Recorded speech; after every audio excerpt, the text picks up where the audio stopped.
Una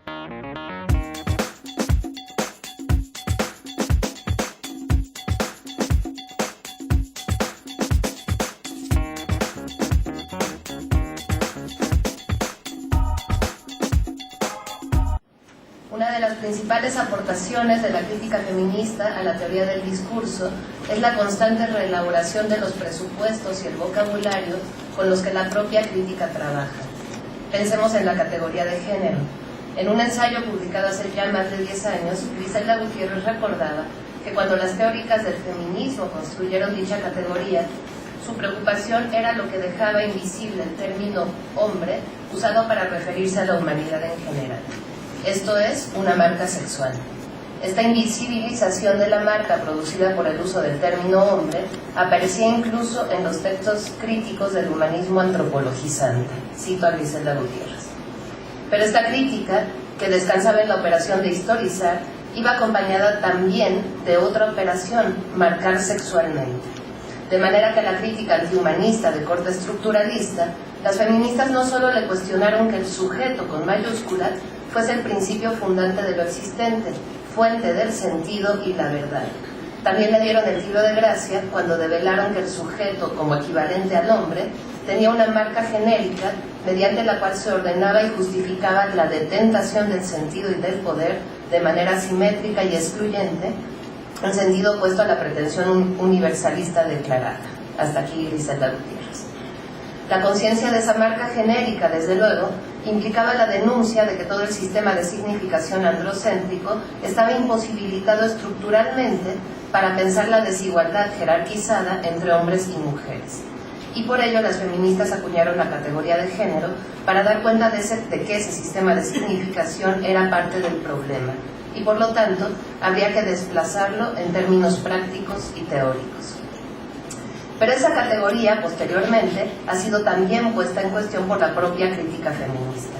Conocedora de la operación de historizar, de situar las discusiones espacio-temporalmente y políticamente, la crítica ha denunciado ahora que una vez que el género se ha instaurado en el vocabulario de la lucha, puede a su vez dar lugar a ciertos olvidos que lo naturalizan, produciendo algunos efectos de exclusión. Primero, hemos de recordar que el uso de la palabra género va de la teoría de la clasificación de las especies, por ejemplo en Aristóteles o en Linneo, a la división gramatical entre masculino, femenino y en ocasiones neutro. Nos interesa especialmente considerar la gramática del género, pues nos lleva a una discusión sobre el lenguaje y aquello que dice nombrar y sobre sus posibilidades y sus imposibilidades de producir realidades, esto es, su capacidad performativa. Roland Barthes, un poco enojado con el lenguaje, alertaba sobre el enorme esfuerzo que debía uno hacer para salir de sus imperativos, pues según él, en el lenguaje habita un monstruo, o, usando otra metáfora conocida, un parásito, el de la reiteración. Este monstruo, en verdad, habla por nosotros. Un idioma, o cualquier lenguaje, se define menos por lo que permite decir que por lo que impide decir. En nuestra lengua, también en el español, estoy obligado primero a ponerme como sujeto antes de enunciar la acción, que no será sino mi atributo. De la misma manera, estoy siempre obligado a elegir entre el masculino y el femenino, y me son prohibidos lo neutro y lo complejo.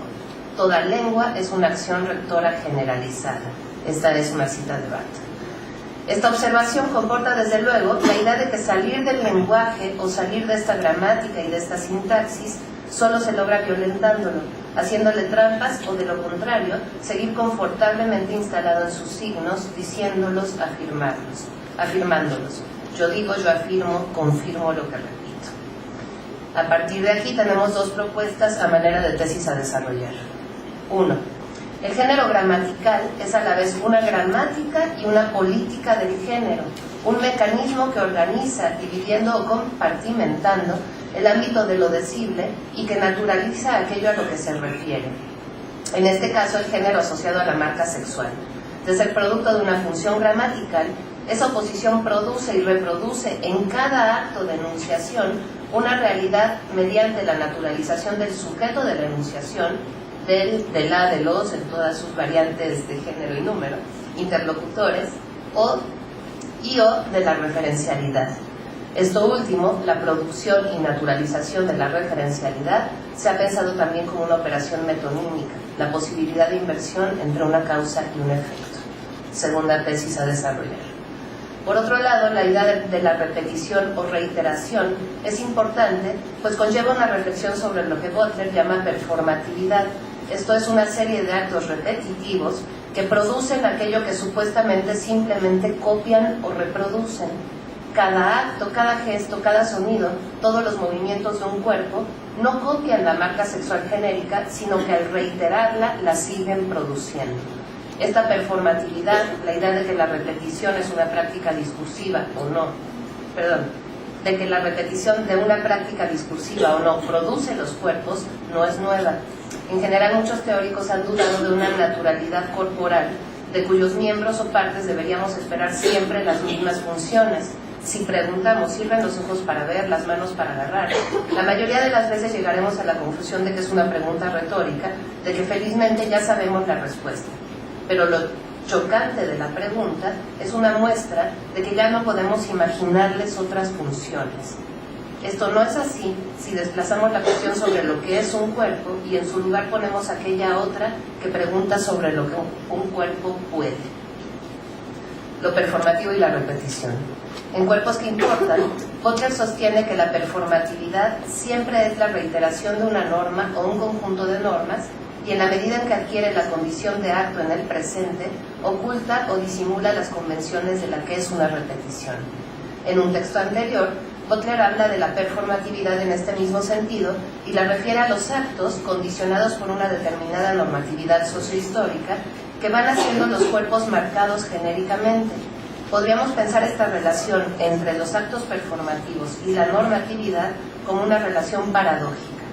Pues de acuerdo con la muy particular ontología del gerundio de Butler, que sostiene que los cuerpos y los géneros son un irse haciendo en sus actos, que son relacionales, se supondría que siempre hay posibilidad de innovación. Sin embargo, estos cuerpos están sujetos a una situación de coacción en la cual se da su performatividad. Cito a Butler: el género está hecho para cumplir con un modelo de verdad y falsedad que sirve a una política social de regulación y control. Hasta aquí. Salir de esta política implica, la mayor parte de las veces, un castigo social, y el castigo, como sabemos, puede llegar hasta el asesinato.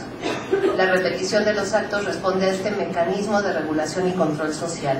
Habría muchos ejemplos que sin duda confirmarían la teoría de Butler. Quisiéramos destacar uno que fue estudiado por Michel Foucault, el caso de Alexina, una hermafrodita del siglo XIX que transcurre sus días en un internado para señoritas en París. Sus días son felices y su indistinción sexual poco importa hasta que ella confiesa a un cura que posee ambos sexos. El cura se llamará el juez al psiquiatra, y el psiquiatra dictamina que ella es en realidad él. Las autoridades civiles entonces exhortan a adoptar una identidad masculina, con la consecuencia de que Alexina se suicida. Ahí los poderes civiles, religiosos y también la determinación gramatical de él o de ella suponen siempre la regulación de los cuerpos. Es en efecto un caso en el que la reiteración obliga a la identificación. La teoría de Butler es en general una crítica al concepto de género naturalizado y que ha cobrado relevancia en el ámbito de la teoría queer.